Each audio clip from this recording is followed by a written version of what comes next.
I'm Harith, and today I'll be talking about Socrates. Socrates. And his views on religion. So you may be wondering, who the hell is Socrates? Well, Socrates was a Greek philosopher from Athens. He is credited for being one of the founders of Western philosophy and was executed due to his beliefs. He was born in 470 BC and died in 399 BC. He is also the first moral philosopher of the Western tradition ethical of thought, which means he created virtue ethics, which is a collection of normative ethical philosophies focused more on being rather than doing. The low IQ explanation is that in virtue ethics, morality comes from the person or the character of the individual, not from their actions. Socrates also didn't write anything down, so it made finding out all of this about him a huge bit. Now let's talk about the real reason of the video. Socrates' view on religion. In ancient Greece, Athenians were polytheistic, a concept which means the gods were created and did not create the world. Gods like Zeus, Hades, Poseidon were seen as power-hungry super beings and were feared for meddling with puny human affairs. Athenians therefore offered sacrifices and rituals through ceremonies in hopes that it would appease them. Yeah, my boy Socrates didn't really like that, which actually gave him a lot of trouble. Socrates believed that the divine should be benevolent, authoritative, rational, and wise.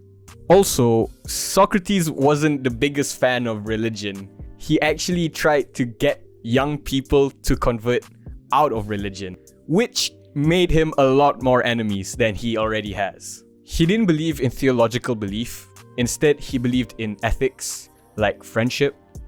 He saw it as more important than religion itself. Because of this, Socrates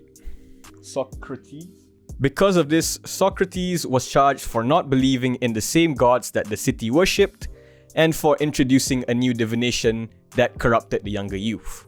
Right, I forgot to mention that Socrates believes in a divinity called a daimon, and it's a voice that he hears within himself that doesn't tell him what to do, but rather tells him what not to do. Yeah, the Athenians didn't like that, which is why he was executed after being accused for impiety. Before his execution, Socrates actually had a chance to escape. His friends offered to bribe a god and let him out of prison, but Socrates was like, "Nah, dog. I don't want to break out of prison. I accept my punishment." And according to Plato, Socrates' student, who was there at the execution the whole time, this is what transpired. Socrates drank the hemlock mixture without hesitation. Hemlock is the poison. Numbness slowly crept into his body until it reached his heart. Shortly before his final breath, Socrates described his death as the release of the soul from the body. Damn. Nevertheless, his knowledge of philosophy was carried on by his student Plato and his student Aristotle, two widely known philosophers as well. Now, what do I think about this? I think Socrates was either the smartest person of his time or the craziest. I mean, he tried to convert young people out of religion, in ancient Greece where people are sacrifice hungry and they love the gods. But thanks to his 1 million IQ, morals were born. And now people want to help one another.